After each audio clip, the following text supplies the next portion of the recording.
Hi guys, it is going to be Merdeka soon, and this is my Merdeka wishes. It is going to take a little bit of time to unpack, so I hope that you will stay with me as I break it down for you. Yeah? Okay, first of all, one of the biggest differences between me and every other analyst in this country is that I tend to not believe in the premise that Malaysia of all races actually we love one another and we want to live harmoniously regardless of the differences in our race, in our religion, in our skin color. But it's the politician that keeps dividing us, keeps sowing the seeds of hatred in our midst for the sake of their political career and their self-interest. From my perspective, Malaysians are just people. We are loving, but we are just people. We are not like exceptionally loving people, yeah. And being just people, we tend to be mostly focused on our self-interest, our prospect, not on loving and caring for other people, yeah. If by loving and caring for other people, our self-interest, our prospects are secured, then yes, we will love each other, we will care for each other.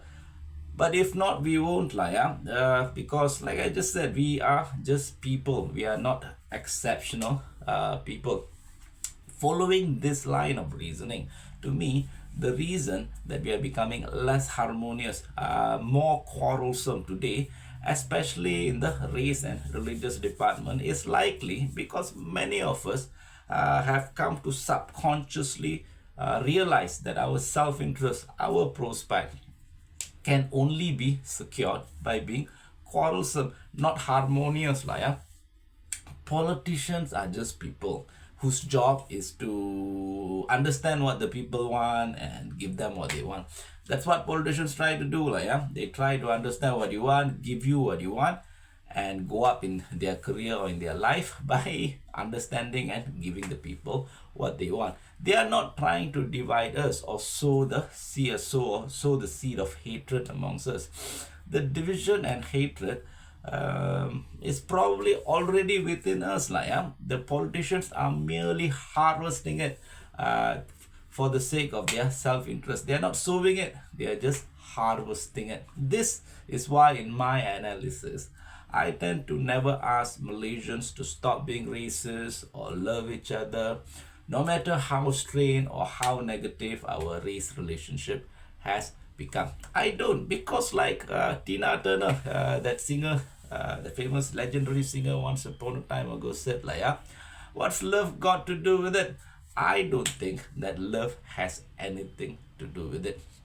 Instead, in the way that I said, most of our problem, like unstable government, loss of trust and respect in our institution, regional separatism, racial and religious tension, corruption, widespread feeling of anxiety, frustration, unfairness, all likely stem from the same source.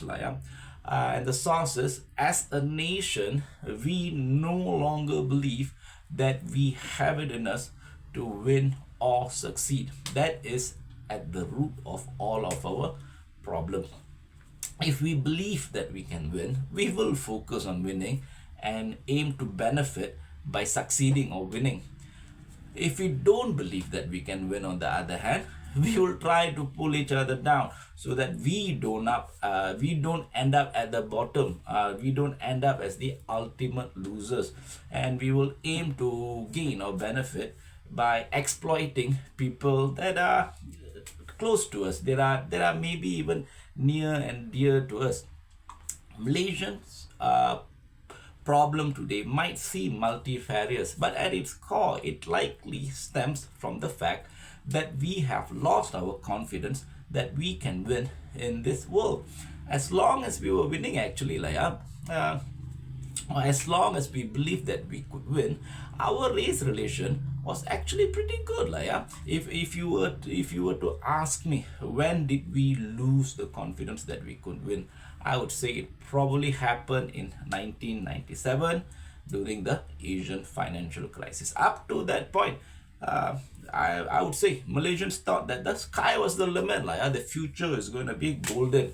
And if we were united, regardless of race or religious makeup, together we could rise up in this world. At that time, we even prided ourselves as a Asian tiger.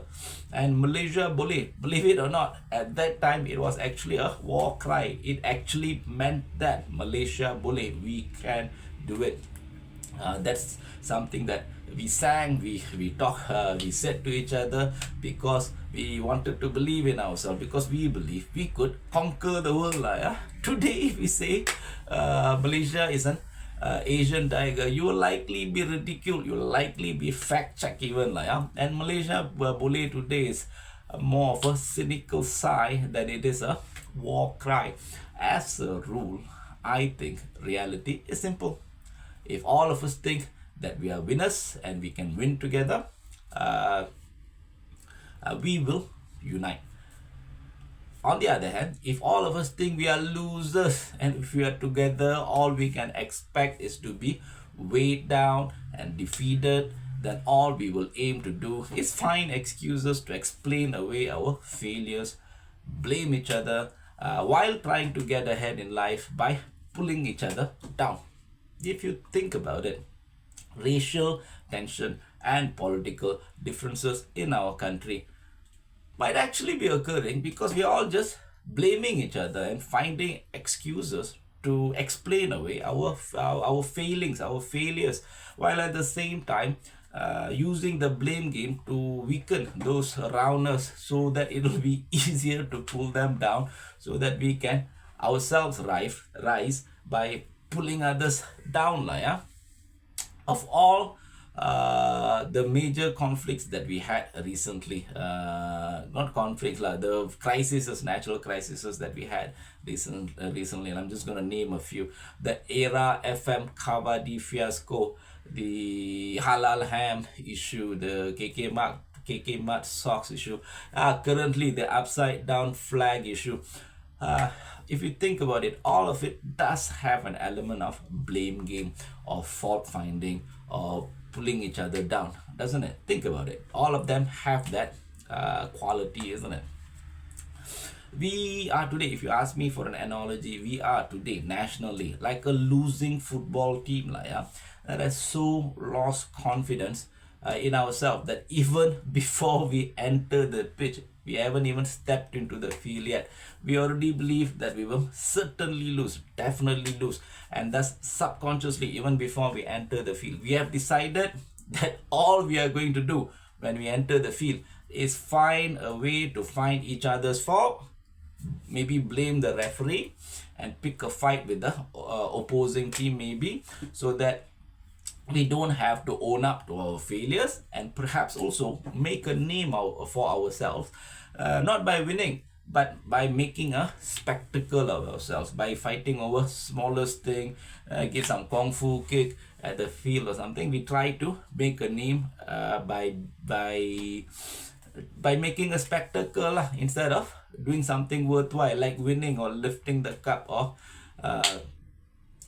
defeating our opponent fair and square. Instead of doing that, we will just try to make a spectacle of ourselves, regardless of how many times we tell each other, stop being racist, stop making a mountain out of a molehill, let us treat each other like family, celebrate our differences and love each other unconditionally. Nothing is going to change for as long as we still do not have the inner confidence to believe that we can succeed and we can be happy and win in this world. So how do we get back that inner confidence to believe that we can count on ourselves and our fellow citizens to make our mark in this world? Well, I think that this Merdeka season is actually a good time, a great time to look back at our past and learn perhaps from how the Merdeka generation did it. When we got our independence, we were actually a third world nation. At that time, nobody in the world probably believed that we had much in us to amount to much in this world, to make our mark in this world. Despite that, the Merdeka generation, they believed in themselves. Yeah? They were not very rich. Actually, they were quite poor. They had a lot of problems. Many of them were uneducated, illiterate. I think disease was quite rampant also. Disease like malaria and all these things were quite rampant also. But still, they believed in themselves. Yeah? Over the years, they focused on winning and improving themselves to the point that they finally managed to transform our country from a third world nation to a nation that could make a mark in the world. Of course, we lost that confidence in 1997 when the combined effect of such things like corruption, cronyism, nepotism made us internally vulnerable and weak, that we were attacked from the outside in a way that wiped out years of our achievements, which really ate into our self-confidence. But the past does not only contain warnings about our mistakes, it also has lessons to teach us about how to succeed. Before we became a corrupt nation that lost our confidence in ourselves, that we still don't think that we can make our mark even when we have so many things that is going for us. We were actually a confident, principled, fair nation that believe that we are a force for good in the world and that we can make a difference in the world. This was during the Merdeka time, this was during the Merdeka generation, and they believed this despite the fact that they actually lacked a lot of things. This Merdeka, perhaps we should take a moment to remember who we once were before we went off track, before we became tempted by such things as corruption and decadence, and lost our confidence in the process. If we could do it once, we could do it again. We could do it now as well. All we need to do, I think, if you ask me, all we need to do is own up to who we actually are, warts and all. Let's just be honest, look at ourselves as we are, accept our shortcomings, our failures, our failings, avoid hiding behind excuses and blame, and perhaps learn from our Merdeka ancestors who made their way up even when they had more disadvantages compared to us. Anyway, that is all that I have for you today. As usual, I hope you will think about it. Do think about it, and I hope I will see you again in the next episode. Thank you for watching, guys. I hope you have a good day. Take care. Bye bye.